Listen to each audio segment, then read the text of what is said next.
আজকে আমি প্রথমেই আলোচনা করব আমাদের সেকশন বি থেকে পাওয়া যে টপিকসগুলো সেই জিনিসগুলো নিয়েই আমার প্রথম আলোচনা হবে। তার মধ্যে প্রথম আমার ইয়েটা ছিল আণবিক অরবিটাল। আণবিক অরবিটাল এটা ইংরেজিতে বলা হয় মলিকুলার অরবিটাল। দেখো এখানে আণবিক অরবিটাল এটা মূলত সমযোজী বন্ধনের একটা মতবাদ। আমার সমযোজী বন্ধন যে তৈরি হয়, সমযোজী বন্ধন তৈরি করার আমার দুইটা মতবাদ প্রচলিত আছে। তার মধ্যে একটা মতবাদ হচ্ছে যোজনী বন্ধন মতবাদ এবং আরেকটা হচ্ছে আণবিক অরবিটাল মতবাদ। দুটো জিনিস সেপারেটলি আমি আলোচনা করলেই তোমাদের কাছে জিনিসটা পরিষ্কার হবে। এবং এই যে যোজনী মতবাদ বন্ধন যেটা আছে সেটার আবার ইংরেজি হচ্ছে valence bond theory. Valence bond theory এটা হচ্ছে মলিকুলার অরবিটাল থিওরি, আর এটা হচ্ছে ভ্যালেন্স বন্ড থিওরি। এটাকে আবার সংক্ষেপে MOT বলা হয়, আর এখানে সংক্ষেপে এটাকে VBT বলা হয়। একটা হচ্ছে মলিকুলার অরবিটাল থিওরি আর একটা হচ্ছে ভ্যালেন্স বন্ড থিওরি। এখন দেখো দুটো জিনিস আমরা কিভাবে উপস্থাপন করব। প্রথমে আসো যোজনী বন্ধন মতবাদ। কোন একটা মৌলের পরমাণুর বহিঃস্তরের বিজোড় ইলেকট্রন সংখ্যা, একটু ভালো করে বুঝে নাও। মৌলের পরমাণুর বহিঃস্তরের বিজোড় ইলেকট্রন সংখ্যা মৌলের যোজনী নির্দেশ করে। যেমন আমি হাইড্রোজেনের ক্ষেত্রে ধরো হাইড্রোজেনের পারমাণবিক সংখ্যা হচ্ছে 1, তাহলে তার ইলেকট্রন বিন্যাস হচ্ছে কি 1s1। এইবার দেখো, ধরো আমি হাইড্রোজেনের একটা অণু তৈরি করতে যাচ্ছি, তাহলে হাইড্রোজেনের একটা ইলেকট্রন তার একটা পরমাণুতে আছে, আরেকটা ইলেকট্রনকে যদি আমি আরেকটা পরমাণুতে একটা ডট চিহ্ন একটা ক্রস চিহ্ন দিয়ে লিখি, এটা একটা ইলেকট্রন এবং এটা একটা ইলেকট্রন, তাহলে তারা যখন বন্ধন তৈরি করবে তখন এই দুইটা হাইড্রোজেনের মাঝখানে একটা ইলেকট্রন শেয়ার করে তাদের মাঝে একটা বন্ধন তৈরি হবে।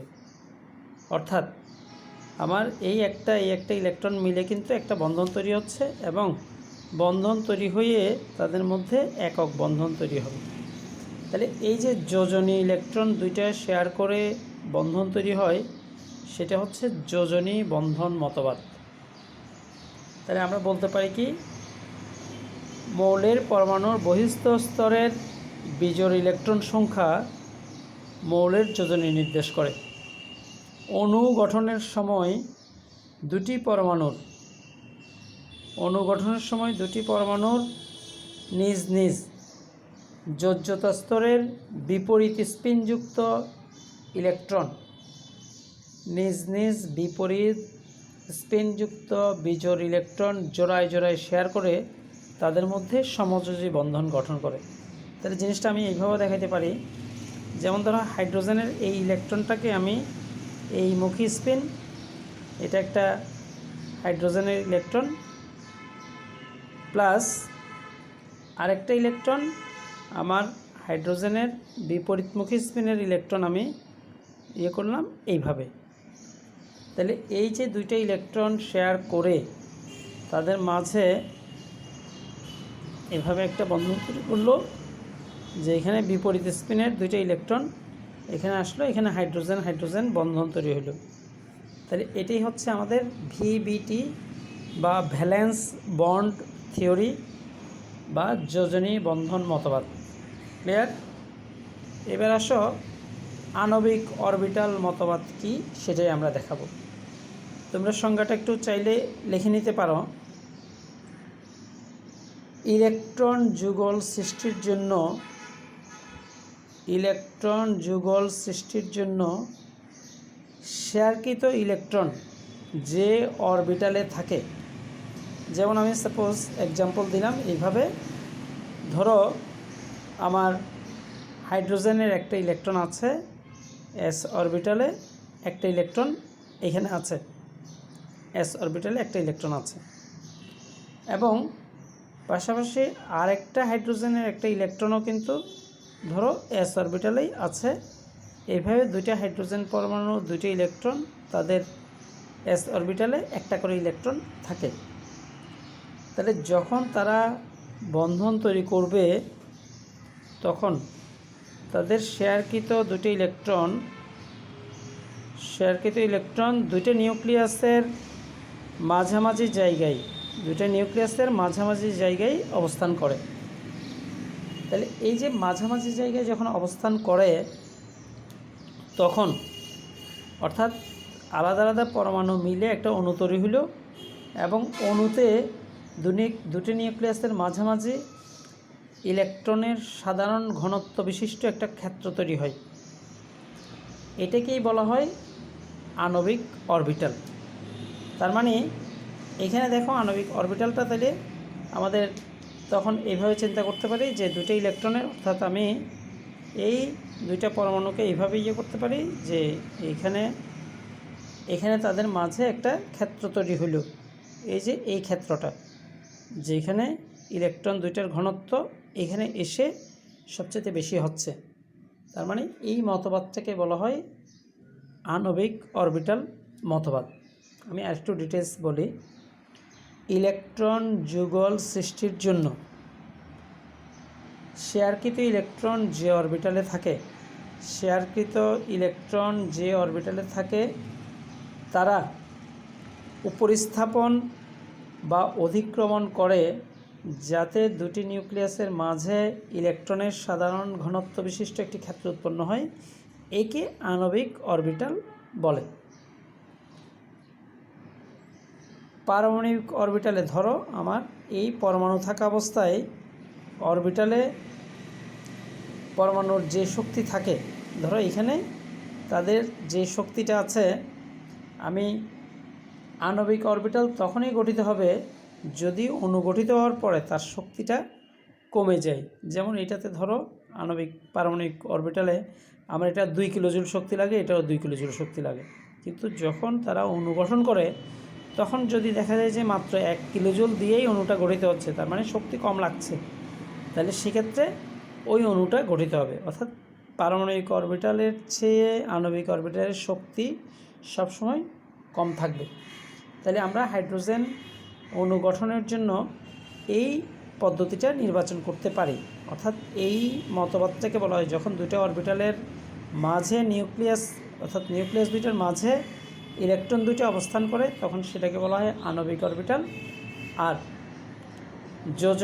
যোজ্যতা ইলেকট্রন শেয়ার করে যে বন্ধন তৈরি হয়, যে মতবাদটা, সেটাই হচ্ছে যোজনী বন্ধন মতবাদ, আর এটা হচ্ছে আণবিক অরবিটাল মতবাদ। তাহলে আণবিক অরবিটাল যদি সংজ্ঞা লিখতে বলা হয় তাহলে তোমরা সংজ্ঞাটা এইভাবে লিখবা যে ইলেকট্রন যুগল সৃষ্টির জন্য শেয়ারকৃত ইলেকট্রন যে অরবিটালে থাকে তারা উপরিস্থাপন বা অধিক্রমণ করে যাতে দুটি নিউক্লিয়াসের মাঝে ইলেকট্রনের সাধারণ ঘনত্ব বিশিষ্ট একটা ক্ষেত্র উৎপন্ন হয়, একে আণবিক অরবিটাল বলে। তাহলে এটা মূলত সমযোজী বন্ধন তৈরি করার একটা মতবাদ, এবং সেটাই হচ্ছে আমাদের মলিকুলার অরবিটাল থিওরি বা আণবিক অরবিটাল মতবাদ। আরেকটা যেটা মতবাদ আছে সেটা হচ্ছে যোজনী বন্ধন মতবাদ বা ভ্যালেন্স বন্ড থিওরি, যেটা ভ্যালেন্স বন্ড থিওরি হচ্ছে এটা, আর মলিকুলার অরবিটাল থিওরি যেটা বললাম সেটা হচ্ছে এটা। এবং দুটি পরমাণুর মধ্যে অরবিটালের অধিক্রমণ যত বেশি হবে তত বন্ধনটা দৃঢ় হবে। যেমন এখানে আমার দুইটা এস অরবিটাল মুখোমুখি ওভারল্যাপ করে কিন্তু খুব স্ট্রং একটা বন্ধন তৈরি হয়। কিন্তু অনেক সময় দেখবা যে দুটি পাই বন্ধন যখন পাশাপাশি ওভারল্যাপ করে তখন কিন্তু পাই বন্ধন তৈরি হয় এবং সেটা কিন্তু সিগমা বন্ধনের মতো অতটা স্ট্রং হয় না, ওটা কিছুটা দুর্বল প্রকৃতির হয়। তাহলে আমি প্রথমেই যেটা শেষ করলাম সেটা হচ্ছে আণবিক অরবিটাল। আমি তোমাদের জিনিসগুলো আলাদা আলাদা করে সবগুলো লিখে নিয়েছি যে কোন কোন জিনিসগুলো আলোচনা করব। তার মধ্যে আমার প্রথম অংশ যেটা আণবিক অরবিটাল, এই অংশটা শেষ। এবার আসো আমাদের নেক্সট যেটা টপিক সেটা হচ্ছে দ্রাবক নিষ্কাশন। এখন দ্রাবক নিষ্কাশন জিনিসটা কি আমরা একটু দেখি। তার আগে তোমাদেরকে একটু ভালো করে খেয়াল করতে হবে, দ্রাবক নিষ্কাশনের ক্ষেত্রে আমরা প্রথমে এটা খেয়াল করো যে দ্রাবক জিনিসটা কি, অর্থাৎ যেসব পদার্থ অন্য কোনো পদার্থকে দ্রবীভূত করে সেটি হচ্ছে দ্রাবক। যেমন আমি নর্মালি চিনির একটা দ্রবণ, অর্থাৎ চিনিকে পানিতে যখন দ্রবীভূত করব তাহলে সেক্ষেত্রে দ্রাবক হচ্ছে পানি আর চিনি হচ্ছে দ্রবক। কিন্তু এখানে আমাদের দ্রাবক নিষ্কাশন বা ইংরেজিতে এটাকে বলা হয় সলভেন্ট এক্সট্রাকশন। এখন সলভেন্ট এক্সট্রাকশন জিনিসটা কি সেটা একটু ভালো করে বুঝো আগে। আমাদের বিভিন্ন পদার্থ যখন একসাথে মিক্সড অবস্থায় থাকে, মানে কোনো একটা মিশ্রণে ধরো একাধিক পদার্থ মিশ্রিত অবস্থায় আছে, সেই মিশ্রণ থেকে আমি উপযুক্ত দ্রাবকের সাহায্যে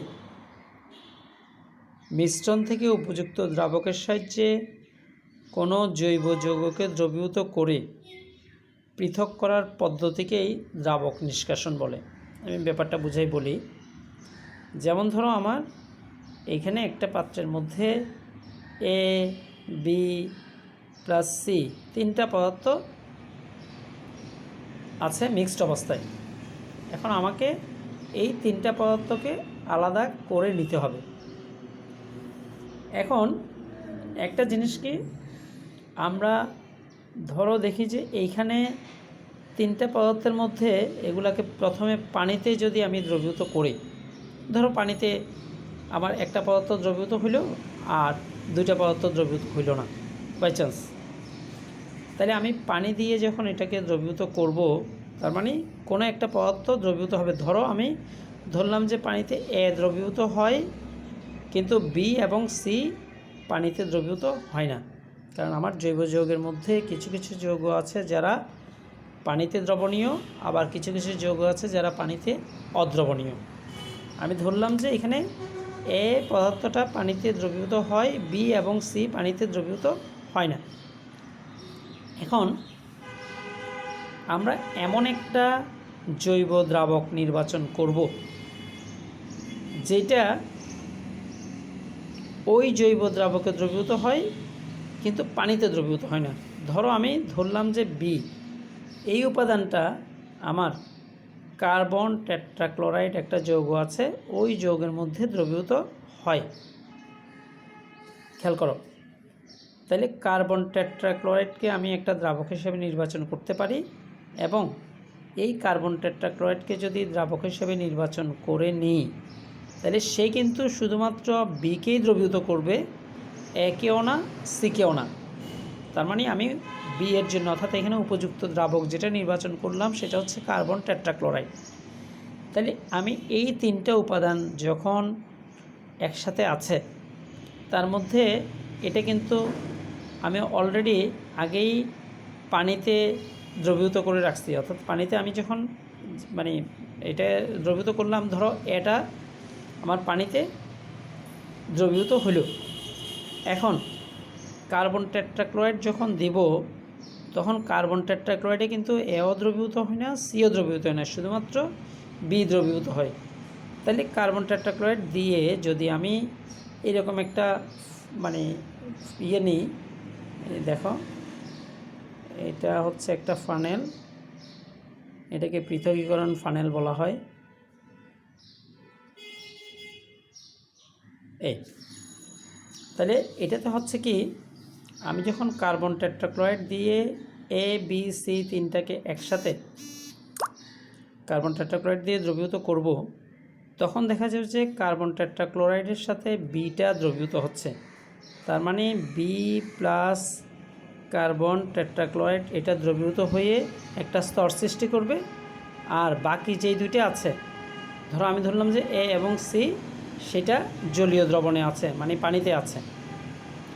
অর্থাৎ তখন আমার দুইটা লেয়ার সৃষ্টি হবে। একটা উপরের লেয়ারটা যেটা হবে সেটা হচ্ছে আমার জৈব দ্রাবকে দ্রবীভূত যে অংশটা সেটা, আর নিচের লেয়ারটা হবে যেটা পানিতে যে অংশটা আছে সেই অংশটা। তার মানে আমার নিচে যেটা আছে সেটা হচ্ছে এ এবং সি, আর উপরে যেটা আছে সেটা হচ্ছে বি। কারণ বিটা কার্বন টেট্রাক্লোরাইডে দ্রবীভূত আছে। আমি ভালো করে যদি এটা বোতলের মুখটা ভালো করে বন্ধ করে ঝাঁকাই, তাহলে এখানে যতগুলা বি আছে সবগুলাই কিন্তু আমার কার্বন টেট্রাক্লোরাইডে দ্রবীভূত হবে।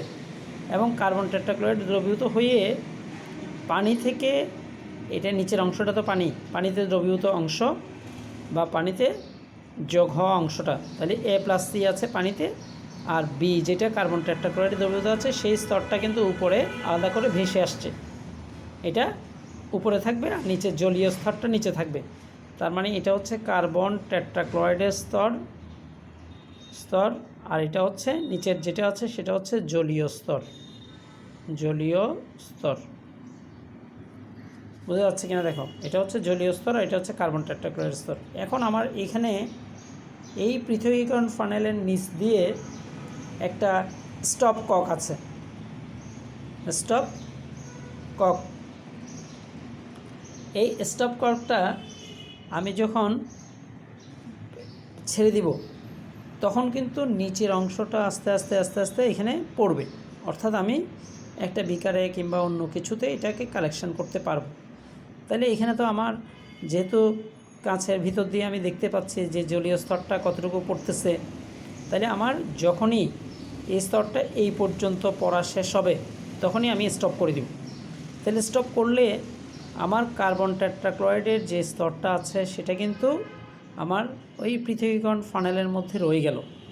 তার মানে আমি ওই জলীয় স্তর যেটা আছে সেটাতে একাধিক পদার্থ, আমার এ সি আবার অন্য কিছু ডি ই অন্য একাধিক পদার্থ যদিও থাকেও, তাহলে আমরা ওই পৃথকীকরণ ফানেলের মধ্যে যেটা আছে সেটা হচ্ছে বিটাই শুধু আছে, এ এবং সি কিন্তু নিচে পড়ে গেছে। কারণ এ এবং সির কোনোটাই আমার কার্বন টেট্রাক্লোরাইডে দ্রবীভূত হয় নাই। তাহলে দেখো, এখন আমি বিটাকে যখন আমি আলাদা করে ফেললাম এ এবং সি থেকে, তখন বিটাকে আলাদা নিয়ে সেখান থেকে কার্বন টেট্রাক্লোরাইড কোনোভাবে অপসারণ করে আমি বিটাকে সেপারেট করতে পারবো। তাহলে এই যে বিটাকে আমি সেপারেট করলাম কিসের সাহায্যে করলাম, সেটা হচ্ছে কার্বন টেট্রাক্লোরাইডের সাহায্যে। তার মানে এমন একটা উপযুক্ত দ্রাবক নির্বাচন করলাম যেটা দিয়ে আমি একাধিক অর্থাৎ মিশ্রণ থেকে কোনো একটা উপাদানকে পৃথক করতে পারি। এবার দেখো, আমার যখন বি উপাদানটা আলাদা হয়ে গেল, এবার বাকি আছে এ এবং সি। এখন এ এবং সি থেকে আমি যদি উপাদানটা পৃথক করতে চাই, সেক্ষেত্রে ধরো আমি চিন্তা করলাম যে এখানে এ এবং সি এর মধ্যে একটা উপাদান ধরো আমি নিলাম, এবার বেনজিন একটা জৈব দ্রাবক হিসেবে ধরো ব্যবহৃত হয়, এবং বেনজিনের মধ্যে আমার এটা দ্রবীভূত হয় কিন্তু সিটা দ্রবীভূত হয় না। এইবার আমি যেই লেয়ারটা যেটা আগেই কালেকশন করে রাখছি যেখানে এ এবং সি আছে, তাহলে সেই এ এবং সি এর মধ্যে যদি আমি বেনজিন দিয়ে দিই এবং বেনজিন দিয়ে একইভাবে এই পৃথকীকরণ নলের মধ্যে যদি ভালো করে ঝাঁকায়, তাহলে দেখা যায় বেনজিনের মধ্যে সমস্ত এ দ্রবীভূত হয়ে যাবে কিন্তু কোনো সি দ্রবীভূত হবে না। তখন যদি আমি আবারও একইভাবে ওইরকম একটা পৃথকীকরণ ফানেল তৈরি করি, ধরো এরকম একটা পৃথকীকরণ ফানেল তৈরি করলাম যেখানে এ এবং সি আছে, তাহলে বেনজিন যখন দিব তখন আমার বেনজিনের মধ্যে বেনজিন প্লাস এ এটা দ্রবীভূত হইল, আর সিটা আমার ওই পানিতে থেকে গেল। আবারও আমার যেটা জৈব দ্রাবক অর্থাৎ বেনজিনের দ্রবীভূত অংশটা উপরের লেভেলে থাকবে আর এটা নিচের লেভেলে থাকবে। তাহলে সেমভাবে আগের মতোই যদি আমি এখানে স্টপ ককটা খুলে দিই, তাহলে আমার দেখা যায় যে পানিতে দ্রবীভূত অংশটা নিচে পড়ে যাচ্ছে আর বেনজিনের দ্রবীভূত অংশটা আলাদা হয়ে যাচ্ছে। তাহলে এবার আমি এটাকেও একইভাবে আরেকটা দ্রাবক নির্বাচন করে আলাদা করলাম। তাহলে এইভাবে উপযুক্ত দ্রাবক নির্বাচন করে মিশ্রণ থেকে কোনো উপাদানকে, একাধিক উপাদানকে আলাদা করার যে পদ্ধতি, সেটাকেই বলা হয় দ্রাবক নিষ্কাশন। তাহলে আমার সংজ্ঞার মধ্যে এটাই বলতে পারি যে মিশ্রণ থেকে উপযুক্ত দ্রাবকের সাহায্যে কোনো জৈব যৌগকে দ্রবীভূত করে পৃথক করার পদ্ধতিকে দ্রাবক নিষ্কাশন বলে। তাহলে আমাদের সেকেন্ড টপিকও শেষ, সেটা হচ্ছে দ্রাবক নিষ্কাশন। এইবার দেখো আমরা যেটা করব সেটা হচ্ছে দ্রবণের পিএইচ মান নির্ণয়।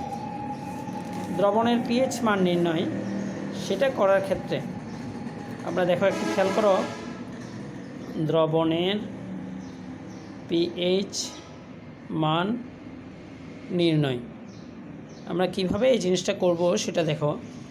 এর আগে কিন্তু আমি গত ক্লাসে যেখানে লেখা ছিল যে এক ক্লাসেই আমার পরিমাণগত রসায়ন, যেটা কোয়ান্টিটেটিভ কেমিস্ট্রি, সেটা শেষ। আমার সেই টপিক্সটা তোমরা একটু ভালো করে দেখো।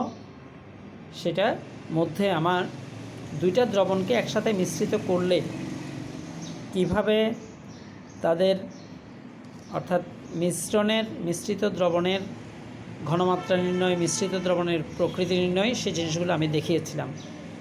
এখন পিএইচের ব্যাপারে তোমাদের একটা সমস্যা হচ্ছে, পিএইচটা হয়তো আমার 4th চ্যাপ্টার, যেটা রাসায়নিক পরিবর্তন চ্যাপ্টারে আছে।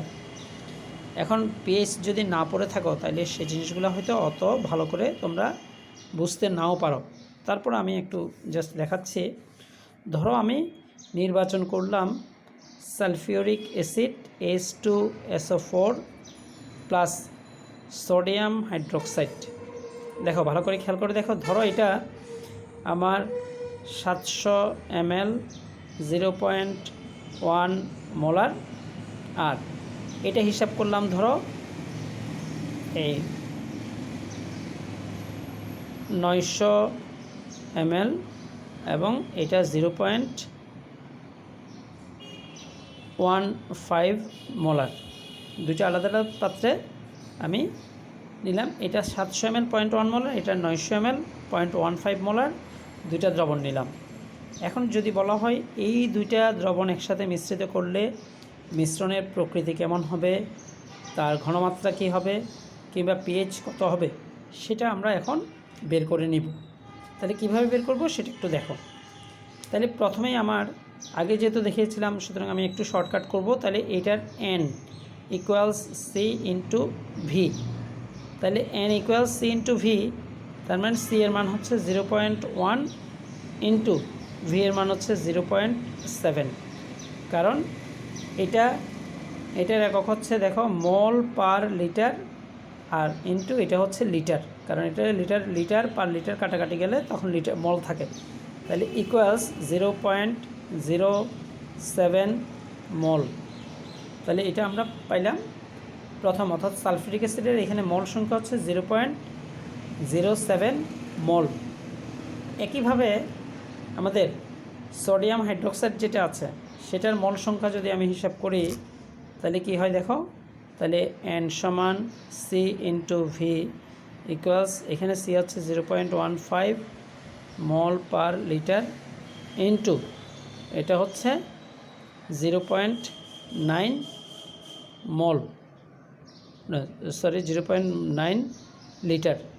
তাহলে আমি এটাকে কত করতে পারি দেখো, 5×45 5 হাতে 1 9 4 13।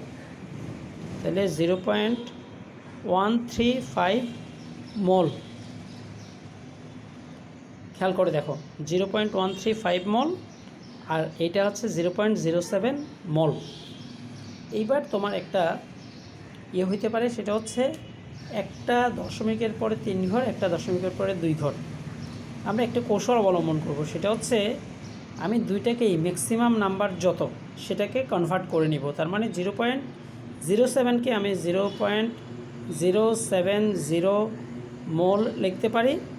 আবার এটা তো 0.135 আছে, মানে পয়েন্টের পরে এটা 3 ঘর, এটা পয়েন্টের পরে 3 ঘর। ক্লিয়ার? তার মানে ম্যাক্সিমাম নাম্বারটা আমরা করে নিব, কারণ দশমিকের পরে এখানে শূন্য যত ইচ্ছা আমি বসাইতে পারি। এখন আমাদের সুবিধার জন্য আমি এখানে একটা শূন্য বসিয়ে আমার তুলনাটা যাতে ইজিলি করতে পারি সেই জন্য আমি করে নিলাম। এখন যদি আমি দশমিকটা বাদ দিয়ে চিন্তা করি, এটা হচ্ছে 70 আর এটা হচ্ছে 135, তার মানে কোনটা বড় কোনটা ছোট বোঝা যাচ্ছে। কিন্তু শূন্য যদি না দিতাম তাহলে হয়তো আমার মনে হতো যে এটা 7, এটা 135। তাহলে এখন দশমিকের পরে 3 ঘর, এখানেও দশমিকের পরে 3 ঘর, তাহলে আলোচনাটা আমরা ইজিলি করতে পারবো। এইবার দেখো এতটুকু পর্যন্ত যখন আসছে, এইবার আমরা বিক্রিয়াটা করব, সেটা হচ্ছে sulphuric acid plus sodium hydroxide যখন বিক্রিয়া হবে তখন আমার sodium sulphate Na2SO4 plus H2O এটা তৈরি করবে। এবার দেখো বিক্রিয়ার সমতা করার জন্য আমার এখানে কিন্তু 2 মোল সোডিয়াম হাইড্রোক্সাইড দিতে হবে, এখানে 2 অণু পানি উৎপন্ন হবে, তাহলে বিক্রিয়ার সমতা হয়ে গেল। এবার খেয়াল করে দেখো আমার সালফিউরিক অ্যাসিড আছে 0.070 মোল আর সোডিয়াম হাইড্রোক্সাইড আছে 0.135 মোল। এটা 0.070 মোল, এটা 0.135 মোল। এইবার যেটা আমাদের সবচেয়ে ইম্পর্ট্যান্ট জিনিস, আমরা বিক্রিয়া থেকে দেখে নিব যে এটা 1 মোলের জন্য এটা কিন্তু 2 মোল লাগবে। তার মানে সালফিউরিক অ্যাসিড 1 মোলের জন্য সোডিয়াম হাইড্রোক্সাইড লাগবে 2 মোল, কিন্তু সালফিউরিক অ্যাসিড আছে 0.070 মোল। তার মানে এটার জন্য আমার সোডিয়াম হাইড্রোক্সাইড লাগবে তার ডাবল। তার ডাবল মানে আমি যদি এটাকে 2 দিয়ে গুণ করে দেখি, তাহলে 2 দিয়ে গুণ করলে কত হয় দেখো, 0.140 মোল দরকার আছে। কিন্তু আমার কিন্তু সোডিয়াম হাইড্রোক্সাইড সেই হিসেবে আছে কত, 0.135, মানে 135 আছে, দরকার হচ্ছে 140, আছে 135। তার মানে আমার সালফিউরিক অ্যাসিড যা আছে সেটাকে পুরোপুরি বিক্রিয়া করার জন্য যতটুকু সোডিয়াম হাইড্রোক্সাইড দরকার ততটুকু নাই। ঠিক আছে? তাহলে যদি না থাকে তাহলে আমি ওই হিসেবে যাব না, যে 1 মোলের জন্য যে 2 মোল লাগবে সেই হিসাবটাতে আর যাব না। তখন কি করব, তখন উল্টা হিসেবে যাব। উল্টা হিসেবে মানে কি, এটা 2 মোলের জন্য এটা লাগবে 1 মোল। তার মানে আমি তখন লিখব এইভাবে যে 2 মোল সোডিয়াম হাইড্রোক্সাইডের জন্য 2 মোল সোডিয়াম হাইড্রোক্সাইডের জন্য আমার সালফিউরিক অ্যাসিড প্রয়োজন, H2SO4 প্রয়োজন 1 মোল। কত মোল দরকার, 2 মোলের জন্য এটা লাগবে আমাদের 1 মোল। তাহলে 1 মোল যদি লাগে তাহলে দেখো এটা লাগবে কিন্তু আমাদের এখন 1 মোল।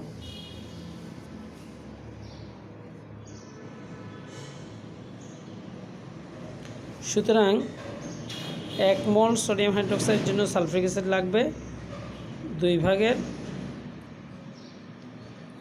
মোল। এটা 2 মোল, এটা 2/1 মোল। এবার সুতরাং আমার সোডিয়াম হাইড্রোক্সাইড যেটা আছে 0.135 মোল সোডিয়াম হাইড্রোক্সাইডের জন্য এটা লাগবে 2/1 ইন্টু 0.135 মোল। ঠিক আছে? এইবার ইকুয়ালস 0.0675 মোল। এবার খেয়াল করে দেখো আমার আগে কিন্তু কিছুক্ষণ আগে দেখলাম যে আমার যতটুকু সালফিউরিক অ্যাসিড আছে তার জন্য সোডিয়াম হাইড্রোক্সাইড যতটুকু লাগার কথা অতটুকু সোডিয়াম হাইড্রোক্সাইড নাই, কিন্তু আমার সোডিয়াম হাইড্রোক্সাইড যতটুকু আছে ততটুকুকে প্রশমিত করার জন্য আমার যতটুকু সালফিউরিক অ্যাসিড দরকার ছিল ততটুকু কিন্তু আছে। আমার সালফিউরিক অ্যাসিড আছে 0.070 মোল, কিন্তু আমার লাগবে 0.0675। তার মানে এখন আমার সালফিউরিক অ্যাসিড কিন্তু অবশিষ্ট থেকে যাবে। সুতরাং অবশিষ্ট সালফিউরিক অ্যাসিডের পরিমাণ দেখো এখন আমরা লিখতে পারি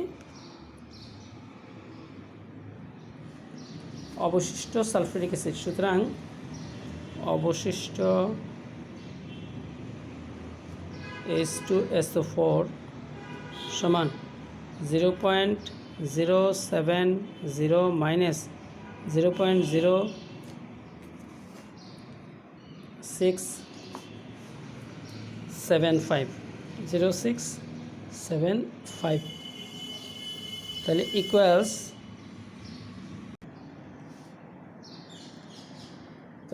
কত হচ্ছে দেখো, পয়েন্ট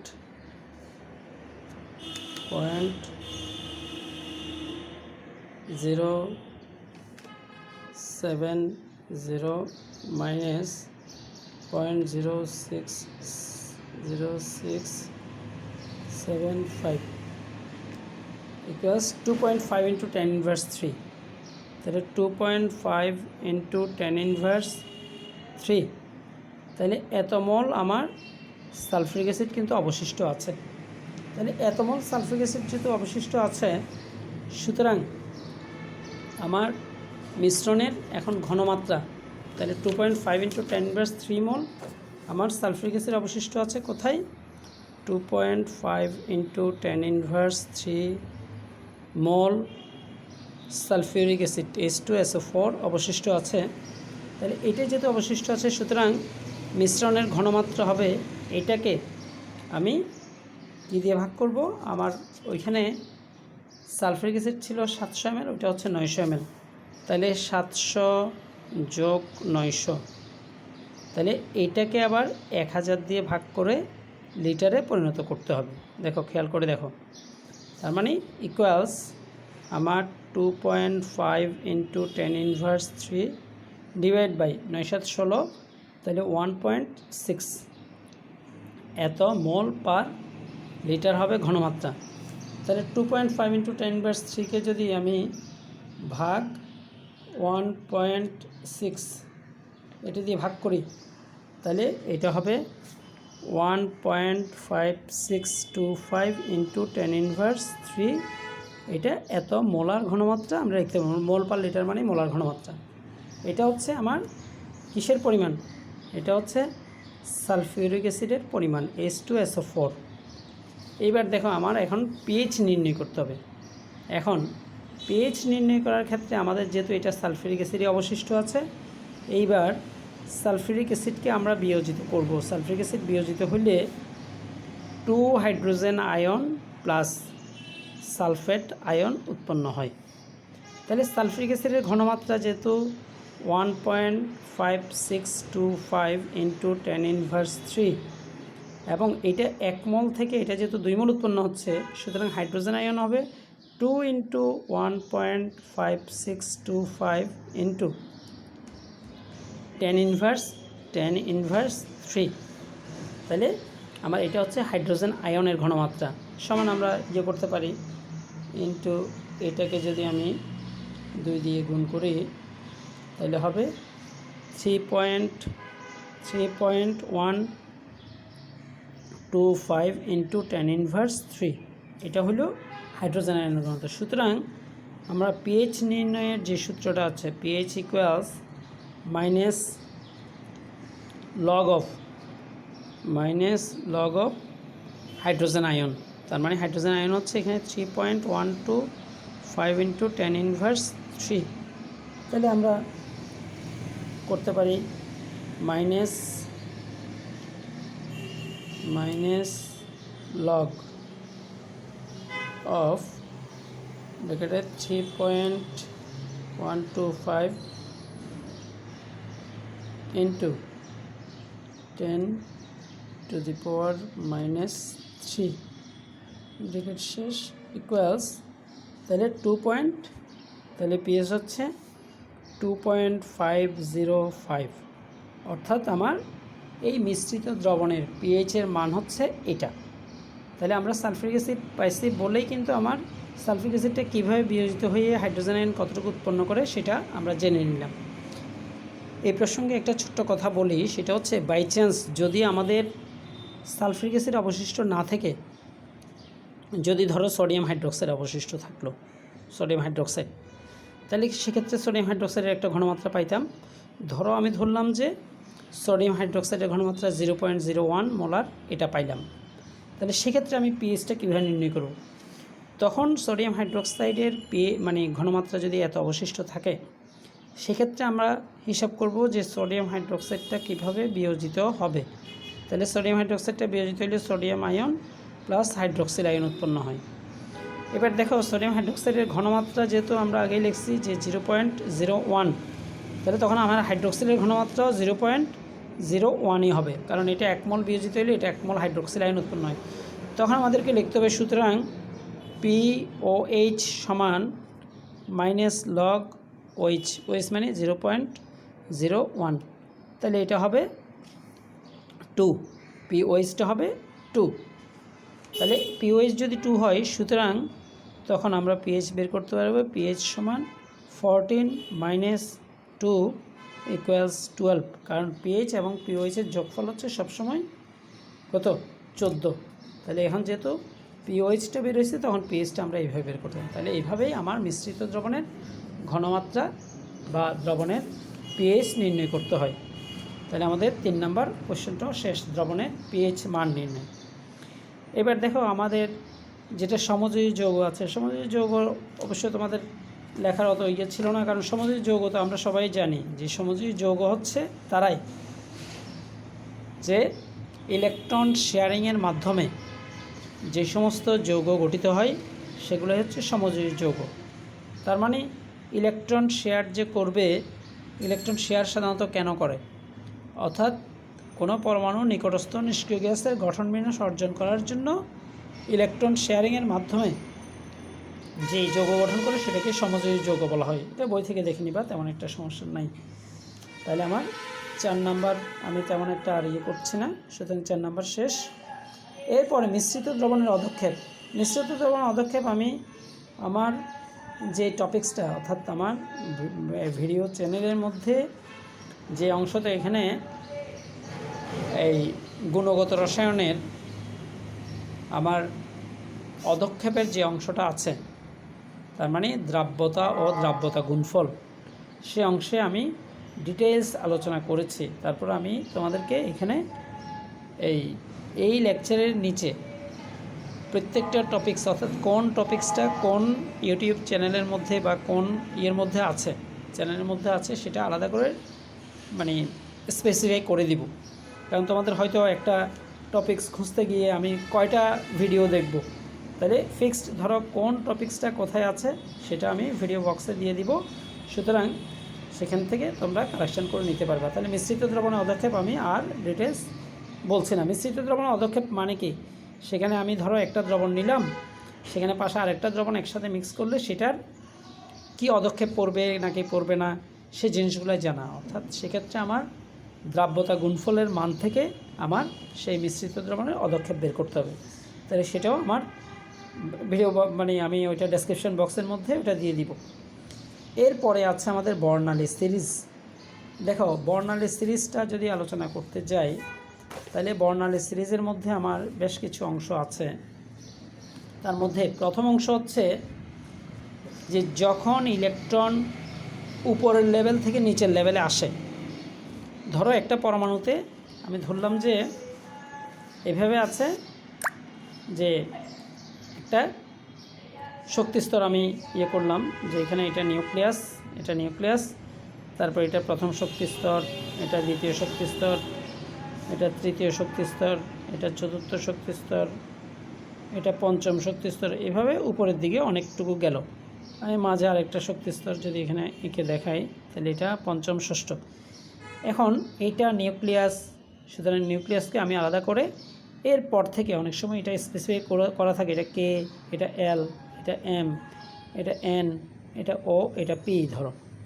তাহলে শক্তিস্তরগুলো আলাদা আলাদা করা আছে। সাধারণত ইলেকট্রন যখন নিচের লেভেল থেকে উপরের লেভেলে যায় তখন শক্তি শোষণ করে, আর যখন উপরের লেভেল থেকে নিচের লেভেলে আসবে তখন কিন্তু শক্তি বিকিরণ করে। এবং আমাদের এইখানে দেখো, অর্থাৎ সিরিজ বর্ণালীটা বা বর্ণালী সিরিজ যেটা, সেটা কিভাবে হয় সেটা একটু ভালো করে দেখো। আমার নিচের লেভেল থেকে উপরের লেভেলে কিন্তু আমি লক্ষ কোটি যোজন দূরেও অনেকগুলো শক্তিস্তর অসীম পর্যন্ত আমি দূরত্বে পাঠাইতে পারি। কিন্তু আমার উপরের লেভেল থেকে যখন নিচের লেভেলে আসবে, আমার নিচের লেভেলে তো ফিক্সড করা যে 1-এর নিচে নামতে পারবে না, তার মানে অর্থাৎ সর্বনিম্ন লেভেল হচ্ছে 1। তাহলে সেক্ষেত্রে ধরো আমার 1-এ যদি কোনো ইলেকট্রন আসতে চায়, তাহলে সে কোত্থেকে আসতে পারে? 1-এ 2 থেকে আসতে পারে, 3 থেকে আসতে পারে, 4 থেকে আসতে পারে, 5 থেকে আসতে পারে, এমনকি 6 থেকেও কিন্তু 1-এ আসতে পারে। তাইলে যত ইলেকট্রন আছে সবগুলা যদি তাদের ডেস্টিনেশনটা 1 হয়, অর্থাৎ প্রথম শক্তিস্তরে আসে, তখন একটা জিনিস খেয়াল করো, আমার ইলেকট্রন যখন দ্বিতীয় লেভেল থেকে প্রথম লেভেলে আসবে তখন সেখানে এক ধরনের বর্ণ পাওয়া যাবে। কারণ আমরা ওই সূত্র দিয়ে অঙ্কটা করতে পারি, যে সেটা হচ্ছে 1/λ equals RH into 1/n1 square minus 1/n2 square. তার মানে এখানে RH হচ্ছে রিডবার্গ ধ্রুবক, যেটার মান হচ্ছে 109,678, এটা হচ্ছে পার সেন্টিমিটার। এই মানটা বসিয়ে আমি n1-এর মান এবং n2-র মান বসিয়ে কিন্তু ল্যামডার মান বের করতে পারবো। এখানে খেয়াল করবার সবসময় n1টা সবসময় ছোটোটা হবে, মানে উপর থেকে নিচের লেভেলে যখন আসবে তখন নিচে যে শক্তিস্তরটা আছে অর্থাৎ ছোট শক্তিস্তরটা হবে সবসময় n1 আর বড় শক্তিস্তরটা হবে n2। এটা উপর থেকে নিচে আসুক বা নিচের থেকে উপরে যাক, সেই ক্ষেত্রেও কিন্তু আমার বড় যেটা আসবে শক্তিস্তর আসবে সেটা হবে সবসময় n2, আর ছোট যেটা হবে সেটা সবসময় n1। তাহলে এইখানে আমরা যেটা পাইলাম যে আমার দ্বিতীয় লেভেল থেকে প্রথম লেভেলে আসলে সেটা এক ধরনের বর্ণ পাওয়া যাবে, তৃতীয় থেকে প্রথমে আসলে সেটা এক ধরনের বর্ণ পাওয়া যাবে, অর্থাৎ এই টোটাল 1 নম্বর শক্তিস্তরে ফিরে আসলে সেখানে অনেকগুলো বর্ণের সম্মিলন পাওয়া যাবে। তার মানে সেই জন্য এটাকে বলা হয় বর্ণালী সিরিজ, মানে বর্ণালী উৎপন্ন হবে। এবং সেক্ষেত্রে এইটা যে সিরিজটা অর্থাৎ n1 সমান যদি 1 হয়, দেখো n1 সমান 1 কিন্তু n2 সমান 2, 3, 4, 5 এগুলো ইত্যাদি যদি হয়, তখন যে বর্ণালী সিরিজটা পাওয়া যায় সেটাকে আমরা বলবো লাইম্যান সিরিজ বর্ণালী। এটা কি? এটা হচ্ছে লাইম্যান সিরিজ বর্ণালী। দেখো এই প্রসঙ্গে তোমাদের আরেকটা কথা বলি, লাইম্যান সিরিজ বর্ণালীর ক্ষেত্রে আমার n1-এর মান কিন্তু ফিক্সড। n1-এর মান কত? 1, কারণ 1 নাম্বার শক্তিস্তরে ফিরে আসলেই সেটা যে লেভেল থেকে আসুক সেটা হচ্ছে লাইম্যান সিরিজ। তাহলে লাইম্যান সিরিজে আমার n1-এর মান সবসময় 1, n2-এর মান ভেরি করবে। তাহলে n2-এর মানটা প্রথমে স্টার্ট হবে 2 থেকে এটার ক্ষেত্রে। তাহলে অনেক সময় আসে যে লাইম্যান সিরিজে n2-এর ন্যূনতম মান কত? তাহলে ন্যূনতম মান হচ্ছে 2। আবার যদি লাইম্যান সিরিজের যদি বলা হয় প্রথম রেখার তরঙ্গ দৈর্ঘ্য, প্রথম রেখা, এই যে প্রথম রেখা ব্যাপারটা একটু ভালো করে বুঝো, সে হচ্ছে লাইম্যান সিরিজে n1-এর মান তো 1, তাহলে n2 যেটা আছে সেটা হচ্ছে 2। তাহলে 2 থেকে যে ইলেকট্রনটা মানে যে ইয়েটা আসবে, তাহলে সেখানে যে রেখাটা পাওয়া যাবে সেটাই হবে প্রথম রেখা। তাহলে দ্বিতীয় রেখা কোনটা হবে? দ্বিতীয় রেখা হবে n1-এর মান তো ফিক্সড 1 আছে, n2-এর মান যদি আমি 3 ধরি, তার মানে তখন যে রেখাটা হবে সেটা হবে দ্বিতীয় রেখা। ক্লিয়ার? এবার একইভাবে আমি লাইম্যান সিরিজের দ্বিতীয়, তৃতীয় রেখা, চতুর্থ, পঞ্চম অনেকগুলো করতে পারি। একইভাবে কিন্তু আমি অন্যান্য যে আমি প্রথমে তাইলে পাইলাম যে n1-এর মান যদি 1 হয় এবং n2-এর মান 2, 3, 4, 5 ইত্যাদি এগুলো অসীম পর্যন্ত যায়, তাহলে সেটা যে বর্ণালী সিরিজ পাওয়া যায় সেটা হচ্ছে লাইম্যান সিরিজ বর্ণালী। এবার একইভাবে আমরা যেটা করব সেটা হচ্ছে n1-এর মান যদি 2 হয়, n1-এর মান 2 এবং n2-এর মান একইভাবে 3, 4, 5, 6 এইভাবে অসীম পর্যন্ত যদি যায়, তাহলে আমার যে সিরিজটা পাওয়া যাবে সেটা হচ্ছে বামার সিরিজ। এটা হচ্ছে কি? বামার সিরিজ বর্ণালী। তাহলে n1, 2 এবং n2, 3, 4, 5, 6 ইত্যাদি। এবারে দেখো যদি বলা হয় যে বামার সিরিজের n2-এর মান n1-এর মান কত? 2, ফিক্সড জানলাম, কিন্তু বামার সিরিজে n2-এর ন্যূনতম মান হচ্ছে 3, আবার বামার সিরিজে প্রথম রেখার জন্য n1 এর মান 2 আর n2 এর মান হবে 3। দ্বিতীয় রেখার জন্য n1 এর মান তো ফিক্সড 2 আছে, তাহলে ওইটা হবে 4। তৃতীয় রেখার জন্য হবে 5, চতুর্থ রেখার জন্য হবে 6। এইভাবে আমাদের প্রায় 6টা বর্ণালী সিরিজ আছে। তার মধ্যে আমি একটা দুইটা দেখাইলাম, একটা হচ্ছে লাইম্যান সিরিজ, একটা হচ্ছে বামার সিরিজ। এইভাবে আমার সিরিয়ালি n1 এর মান যখন আমার 3 হবে, তাহলে n1 এর মান 3 হলে তারপরে n2 এর মান তাহলে কী হইতে পারে, সেটা হবে 4, 5, 6, 7। এটা হচ্ছে লাইম্যান বামার। এরপরে হচ্ছে আমার পেস্টেন সিরিজ। এরপরে কি সিরিজ? পেস্টেন সিরিজ। তারপরে এরপরে সিরিয়াল হচ্ছে n1 এর মান যদি 4 হয় এবং n2 এর মান 5, 6, 7, 8 ইত্যাদি। এগুলো কিন্তু আমি জাস্ট প্রথম 4টা দেখালাম, এরপরে অসীম পর্যন্ত যেতে পারে। তাহলে লাইম্যান বামার পেস্টেন, এবং এই সিরিজটার নাম হচ্ছে ব্র্যাকেট সিরিজ। তাহলে একইভাবে তোমাকে যদি কখনো বলা হয় যে ব্র্যাকেট সিরিজের ক্ষেত্রে আমার n1 এর মান কত আর n2 এর মান কত, তাহলে n1 এর মান তো ব্র্যাকেট সিরিজের জন্য n1 এর মান 4 বলাই আছে, আর n2 এর মান 5, 6, 7, 8। তাহলে প্রথম রেখার জন্য হবে 5, দ্বিতীয় রেখার জন্য 6।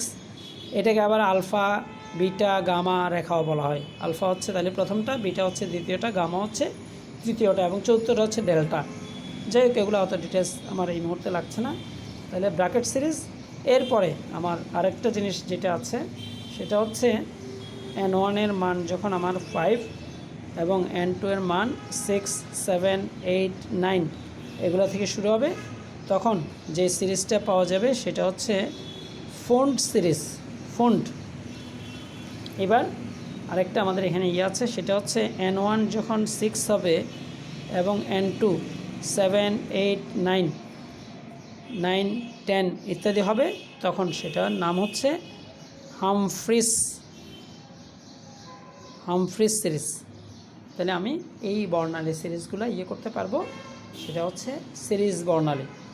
এখানে একটা জিনিস খেয়াল রাখার বিষয়, সেটা হচ্ছে আমার লাইম্যান সিরিজে যেই রেখাগুলো পাওয়া যাবে আমরা যখন বের করব, তখন এটা কিন্তু ইউভি অঞ্চলে পাওয়া যাবে, অর্থাৎ এটার রশ্মিটার তরঙ্গদৈর্ঘ্য <380 ন্যানোমিটার। 380 ন্যানোমিটারের চেয়ে কি কম হবে, 380 ন্যানোমিটারের চেয়ে কম হবে কোনটা? আমার লাইম্যান সিরিজের যে তরঙ্গদৈর্ঘ্য হবে সেটা অবশ্যই কি 380 ন্যানোমিটারের চেয়ে কম হবে। এরপরে বামার সিরিজ যেটা হবে, বামার সিরিজ সেটা হবে 380 থেকে 780 ন্যানোমিটার। তার মানে বামার সিরিজটা পাওয়া যাবে দৃশ্যমান অঞ্চলে। বামার সিরিজ পাওয়া যাবে দৃশ্যমান অঞ্চলে, আর লাইম্যান সিরিজ যেটা পাওয়া যাবে সেটা হচ্ছে ইউভি অঞ্চলে, আর বাকি যতগুলো আছে সবগুলা > 780 ন্যানোমিটার। তার মানে > 780 ন্যানোমিটার যদি হয়, তাহলে সেটা হবে কি IR বা ইনফ্রারেড অঞ্চল। তাহলে এখানে আমি অনেকগুলো জিনিস তথ্য দিলাম। তার মানে এটাই হচ্ছে বর্ণালী series, Lyman, Balmer, Paschen, Brackett, Pfund, Humphreys. তাহলে এই জিনিসগুলো সিরিয়ালি মনে রাখবা। এরপরে আমার সেকশন বি এর লাস্ট টপিকস যেটা ছিল সেটা ছিল চুম্বকত্ব। তাহলে চুম্বকত্ব নিয়ে যদি আমি একটু কথা বলি, সেটা হচ্ছে চুম্বকত্ব সাধারণত নির্ভর করে ডি অরবিটালের ইলেকট্রন বিন্যাসের উপর। বিশেষ করে বাইরের শক্তি স্তরে জোড় ইলেকট্রন না বিজোড় ইলেকট্রন, যেটা যদিও আমি এই টপিক্সটা চুম্বকত্ব টপিক্সটা আমার ডি ব্লক মৌলের রসায়নের মধ্যে কিন্তু অলরেডি আলোচনা করেছি। তারপরও এখানে একটু দেখাই, সেটা হচ্ছে ধরো আমি 3টা আয়ন নিলাম, একটা হচ্ছে Fe2+, একটা হচ্ছে Fe3+, এবং আরেকটা হচ্ছে ধরো কপার প্লাস। 3টা আয়ন। এবার দেখো এই 3টা আয়নের যদি ইলেকট্রন বিন্যাস আমি করি, তাহলে এইখানে আমার লাস্টে ইলেকট্রন বিন্যাস হবে 3d6। কেন? 4s2 3d6 আছে, Fe2+ করার জন্য 4s2 এর 2টা ইলেকট্রন চলে যায়, তাহলে 3d6। এবার দেখো এই 3d6 ইলেকট্রনগুলোকে যদি আমি ডি এর 5টা অরবিটালে সেপারেট করে বসাইতে চাই, তাহলে সেটা কি হবে? ডি এর 5টা অরবিটাল, তাহলে প্রথমে একটা একটা একটা করে ইলেকট্রন 5টাতে যাবে, যেটা হুন্ডের নীতি অনুসারে হয়, আর ষষ্ঠ ইলেকট্রনটা যাবে আমার এইখানে। তাহলে 3d6 যে 6টা ইলেকট্রন আছে সেটা 5টা অরবিটালে এইভাবে বিন্যস্ত থাকে। তাই দেখা যাচ্ছে এখানে জোড় ইলেকট্রন এবং বিজোড় ইলেকট্রন একসাথে আছে। তাহলে জোড় বিজোড় যদি একসাথে থাকে তখন সেটা হবে, সেটা কোন ধরনের পদার্থ হবে? সেটা হবে প্যারাচুম্বকীয়, প্যারাচুম্বকীয়, বা ইংরেজিতে যেটাকে বলা হয় প্যারাম্যাগনেটিক। তাহলে আমার জোড় বিজোড় একসাথে থাকলে সেটা হবে প্যারাচুম্বকীয়। এবার আসো আমরা যেটা দেখব Fe3+, তার মানে Fe3+ হলে 3d5 যদি হয় তখনও আমার ডি অরবিটালের 5টা অরবিটালে যদি আমি এগুলোকে বিন্যস্ত করি তাহলে একটা একটা একটা করে সবগুলোতে যাবে। তার মানে এই ক্ষেত্রে সবগুলাই কিন্তু আমার বিজোড় ইলেকট্রন, এবং সবগুলা বিজোড় ইলেকট্রন হইলে সেটা হবে, দেখো সেটা হচ্ছে ফেরোচুম্বকীয়। সেটা কি হবে? সেটা হবে ফেরোচুম্বকীয়, বা ইংরেজিতে সেটাকে বলা হয় ফেরোম্যাগনেটিক। ওটা হচ্ছে প্যারাচুম্বকীয়। আর কপার প্লাস যেটা, সেটা কিন্তু 3d10, কারণ 4s1 ইলেকট্রনটা চলে যাবে। তখন আমার ডি অরবিটালে যদি আমি ইলেকট্রন বিন্যাস করি তাহলে প্রথমে একটা একটা একটা করে যদি যায় 5টাতে যাবে, 6টা 7টা 8টা 9টা 10টা। এই ক্ষেত্রে কপার প্লাসের 3d10, তার মানে এই ক্ষেত্রে কোনো বিজোড় ইলেকট্রন নাই। তাই বিজোড় ইলেকট্রন যদি একটা না থাকে তখন সেটাই হবে ডায়াচুম্বকীয় বা ডায়াম্যাগনেটিক। তাহলে আমার মোটামুটি আমার সবগুলো আসছে। তাইলে আণবিক অরবিটাল, দ্রাবক নিষ্কাশন, তারপরে দ্রবণের পিএইচ মান নির্ণয়, সমযোজী যৌগ যেটা বই থেকে দেখে নিবা তোমরা, আর মিশ্রিত দ্রবণের পদক্ষেপ সেটাও আমার এই যে এই আয়ন, এই যেটা দ্রাব্যতা গুণফল অংশের মধ্যে করা আছে, দেওয়া আছে। বর্ণালী সিরিজ তো বুঝাইলাম, আর চুম্বক। সুতরাং আমার এই হচ্ছে সেকশন বি এর রিকোয়ারমেন্ট যেটা, সেটা তাহলে একটু ভালো করে দেখে নিবা। এরপরে আমি ধীরে ধীরে বাকি জিনিসগুলো নিয়ে আলোচনা করব। ওকে, বেস্ট অফ লাক।